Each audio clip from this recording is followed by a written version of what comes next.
Berikutnya, satu korban kebakaran Glodok Plaza dimakamkan oleh pihak keluarga. Isak tangis mengiringi kepergian Karen Shalom Jeremiah saat dimasukkan ke liang lahat di TPU Pondok Benda, Tangerang Selatan, Banten.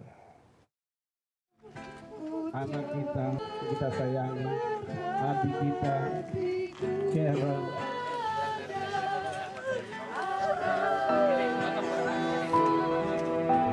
Isak tangis serta iringan doa mengiringi kepergian Karen Shalom Jeremiah saat dimasukkan ke liang lahat di TPU Pondok Benda, Tangerang Selatan, Banten. Karen Shalom Jeremiah merupakan satu di antara para korban yang tewas akibat kebakaran Glodok Plaza. Di mata keluarga dan rekan-rekannya, Karen merupakan pribadi yang baik dan mudah bergaul. Tak hanya menjadi seorang influencer, Karen juga seorang founder akun Nambiskey yang tujuannya membantu para pelajar menengah atas agar dapat masuk kuliah di perguruan negeri secara gratis. Banyak kesaksian dari teman-temannya yang menyatakan bahwa memang anak saya anak yang baik. Itu satu. Memang dia anak yang baik.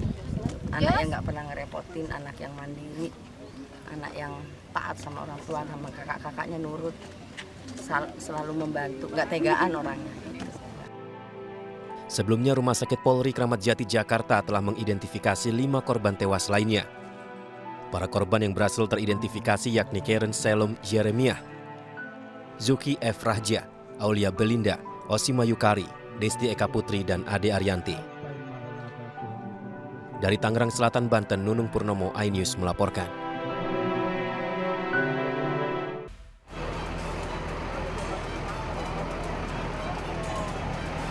Kebakaran kembali melanda permukiman warga di Jalan Saharjo, Gang Bakti 6, Manggarai, Jakarta Selatan, Minggu malam. Api diduga berasal dari rumah pembuat tahu yang sedang menyalakan tungku kayu. Terdapat 2 bangunan yang terdampak kebakaran tersebut. Sebanyak 31 mobil pemadam kebakaran dan 112 personel diterjunkan untuk memadamkan api. Malam ini tadi sekitar pukul 21.10 itu ada informasi masuk ke call center kami 112. Ya, informasi yang terbakar adalah rumah di Jalan Saharjo, ya, Jalan Saharjo, Gang Bakti. Yang terbakar tadi 2 objek rumah. Jadi informasi dari masyarakat itu adalah rumah pengrajin tahu, sebentar itu. Tidak terdapat korban jiwa maupun luka dalam kejadian ini. Jakarta, Ismalia Ahmad Putra, iNews melaporkan.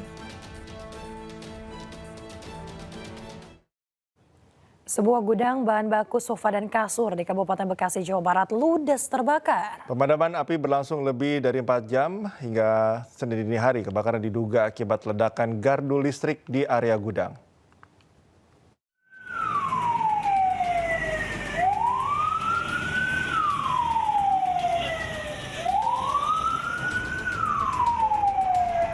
Sebuah gudang penyimpanan bahan baku sofa dan spring bed ludes terbakar di kawasan pergudangan Bishub, Tambun Selatan, Kabupaten Bekasi, Jawa Barat. Banyaknya bahan yang mudah terbakar membuat api dengan cepat membesar hingga merobohkan bangunan gudang. Kebakaran juga menghanguskan 4 kendaraan truk yang berada di lokasi. Diduga kebakaran akibat korsleting listrik dari dalam gudang. Petugas damkar mengerahkan 10 unit mobil damkar untuk memadamkan api agar tidak merambat ke bangunan-bangunan lain. Petugas sempat terkendala memadamkan api akibat arus listrik yang masih menyala. Awalnya katanya listrik konser, awalnya udah gede gitu apinya. Nah, di sebelah itu gudang sepatu. Iya. Tapi sempat ada karyawan nggak, Bang? Nggak ada lagi. Oh, kosong ya gudangnya ya? Kosong. Oh, dalam keadaan. Bang, itu mobil juga kebakar, Bang? Mobil kebakar, dua truk. Bang, itu gudang penyimpanan apa, Bang? Bahan baku sofa sedikit. Ini belum bisa dipadamkan atau seperti apa? Bukan tidak bisa dipadamkan, sekarang ini api sudah melejit. Ini kan butuh waktu 4 jam, Pak. Apa sih Pak kendalanya, Pak? Kendala kita adalah satu sumber air, ya. Terus kedua, material yang terbakar itu adalah terbuat dari foam. Ada untuk teknik pemadaman itu pakai busa atau seperti apa, Pak? Kita menggunakan sejenis racun api. Tidak ada korban jiwa namun kerugian materi ditaksir miliaran rupiah. Polisi masih menyelidiki penyebab pasti kebakaran. Dari Kabupaten Bekasi, Jawa Barat, Didit Junaidi, Ainis melaporkan. Dan untuk mengetahui informasi terkini, kita terhubung dengan rekan Didit Junaidi di lokasi kebakaran. Didit, bagaimana kondisi saat ini di lokasi? Apakah proses pemadaman masih berlangsung? Ya, baik, Cikal. Untuk saat ini proses pemadaman masih berlangsung yang dilakukan oleh petugas damkar. Saat ini kami lihat 2 unit kendaraan damkar sedang melakukan pendinginan di lokasi tempat gudang terbakar. Demikian, Cikal. Didit, sepanjang Anda memantau di lokasi, apakah ada kesulitan tertentu yang ditemui oleh petugas dalam proses pemadaman? Ya, betul sekali. Saat ini memang petugas pemadam kebakaran agak kesulitan dengan susahnya air yang dibutuhkan oleh para pemadam kebakaran. Karena lokasi dari tempat gudang kebakaran tersebut, pengambilan airnya cukup jauh. Demikian, Cika. Apakah treatment atau cara yang sama dilakukan, artinya mengambil air dari jarak jauh, terpaksa harus seperti itu, atau ada solusi lain terkait dengan akses air ini, Didit? Untuk saat ini masih melakukan dengan pemadaman air, dengan cara pemadaman air. Yang saya ketahui di lokasi kejadian seperti itu, Cika. Untuk akses ke lokasi, apakah ada kesulitan untuk mengakses ke lokasi atau tidak ada kesulitan sama sekali untuk mencapai ke lokasi kejadian, Didit? Saat ini kami masih lancar untuk mengambil gambar di lokasi kejadian tempat di mana 3 gudang yang terbakar ini. Demikian juga. Untuk tim yang diturunkan, apakah ada penambahan, Didit, ataukah masih dengan jumlah yang sama dinilai cukup aman untuk melakukan pemadaman? Untuk saat ini kami lihat di lokasi kejadian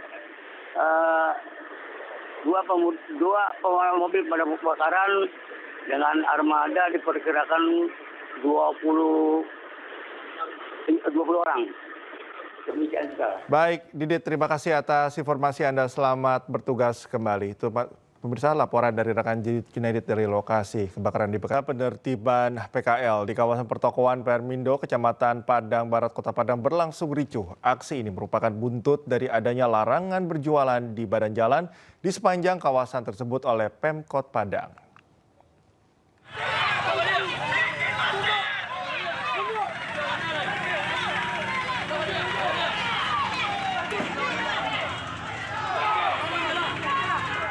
Apa solusi sampai kapan kami di sini? Kami seperti ini terus pedagang. Pada maling semua apa yang terjadi di pasar raya?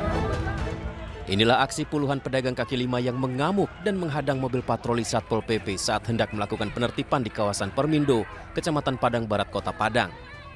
Para pedagang kaki lima memblokade jalan raya, menutup akses masuk lokasi sehingga tidak bisa dilewati kendaraan umum. Mereka menolak penertiban pelarangan pedagang berjualan di kawasan Permindo karena pemerintah belum juga memberikan solusi. Berilah kejelasan untuk masyarakat pedagang ini, bagaimana solusi jalan keluar terbaik bagi mereka untuk bisa tetap mencari nafkah untuk keluarga mereka, anak istri mereka. Karena di sini mereka berjualan di sini itu sudah lamanya 10-an tahun. Pemerintah Kota Padang melalui Satpol PP sudah melakukan himbauan larangan berjualan di atas badan jalan di sepanjang kawasan pertokoan Permindo tersebut. Karena jam operasional kegiatan PKL di Permindo, aturannya sudah dicabut. Sudah dicabut, yang dulunya diperbolehkan pada pukul 15.00 dan sekarang sudah tidak diperbolehkan lagi. Oleh sebab itu, kami dari Satuan Polisi Pamung Praja untuk melaksanakan arahan dan tugas untuk melakukan pengawasan terkait dengan pedagang kaki lima yang berada di Jalan Permindo ini.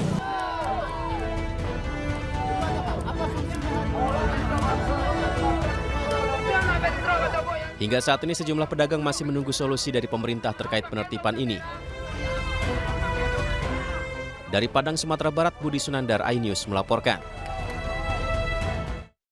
Satu unit mobil ambulans terjebak dalam lumpur ketika hendak mengantarkan tim medis untuk melakukan pelayanan kesehatan korban banjir di Grobogan, Jawa Tengah. Sejumlah relawan pun berusaha mengevakuasi mobil ambulans tersebut keluar dari dalam lumpur.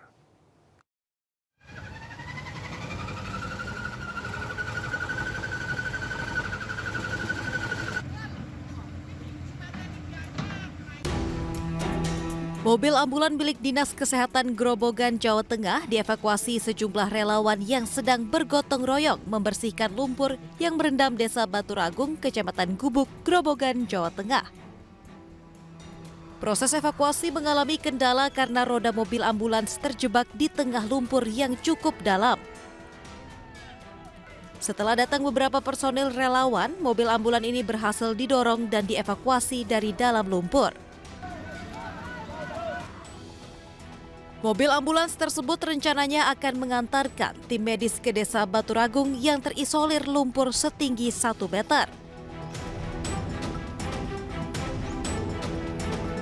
Kita ikut melaksanakan kegiatan kerja bakti pasca banjir di Dusun Lumpreng, Desa Baturagung. Untuk saat ini kita sedang melakukan kegiatan ikut membersihkan lumpur-lumpur yang menggenang di akses jalan warga. Banjir lumpur sendiri terjadi akibat banjir Sungai Tuntang. Dalam peristiwa tersebut, 13 rumah warga hanyut terbawa arus, sementara 18 rumah mengalami rusak parah dan ratusan rumah lainnya hingga saat ini masih terendam lumpur dengan ketinggian 1 hingga 1,5 meter. Dari Grobogan, Jawa Tengah, Rustama Nusantara, iNews melaporkan. Pemirsa, truk ekspedisi terperosok ke dalam kali Jalan Raya Kamal, Kalideres, Jakarta Barat. Kecelakaan diduga akibat sopir truk mengantuk saat berkendara.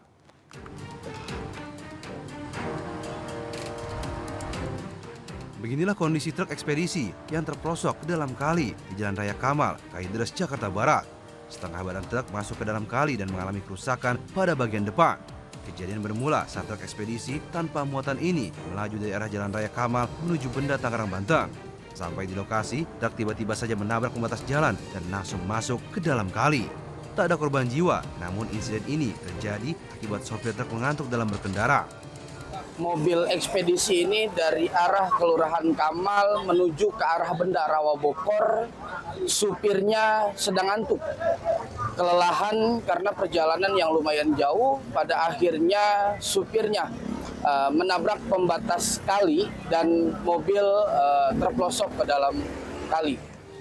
Setelah 1 jam proses evakuasi, truk ekspedisi ini dapat dikeluarkan dari dalam kali untuk selanjutnya dibawa ke kantor unit Laka Lantas Jakarta Barat.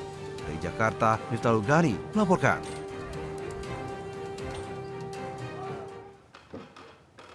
Puluhan remaja di Palangkaraya, Kalimantan Tengah diamankan petugas saat menggelar balap liar. Ya, untuk memberikan efek jerah, para remaja diberikan sanksi dorong motor menuju pos Polantas sejauh hampir 1 km. Dan informasi ini sekaligus menutup iNews pagi hari ini. Cuplikan tayangan berita iNews dapat Anda saksikan di kanal YouTube @official iNews. Dan mewakili kerabat kerja bertugas, saya Cika Mutazam. Dan saya Yasmin Natania pamit undur diri. Terima kasih, selamat pagi dan sampai jumpa.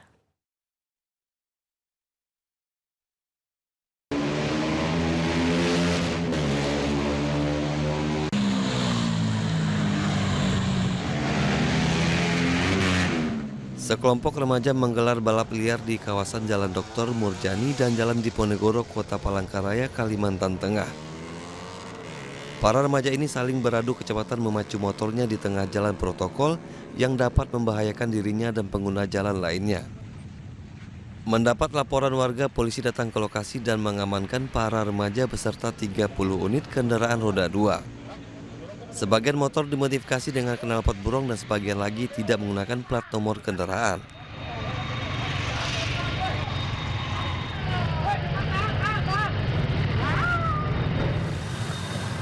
Untuk memberikan efek jerah, para remaja yang umumnya berstatus pelajar dan berusia di bawah umur ini diberikan sanksi mendorong motornya menuju pos Polantas sejauh hampir 1 km hingga sanksi tilang manual. Hasilnya 30 kendaraan roda 2 kami amankan. Beserta dengan pengendaranya, Pak? Beserta pengendaranya. Kami tindak dengan tilang manual. Mereka itu rata-rata pelajar apa? Pelajar rata-rata kelas 1 SMA, kelas 3 SMP. Ada yang sebagian pun memiliki SIM, ada yang tidak memiliki SIM di bawah umur. Setelah diberikan pembinaan oleh petugas di pos Polantas, para remaja ini kemudian dipersilakan pulang ke rumah masing-masing. Namun motor baru bisa diambil setelah membayar denda tilang. Dari Palangkaraya, Kalimantan Tengah, Ade Sata Ainis melaporkan.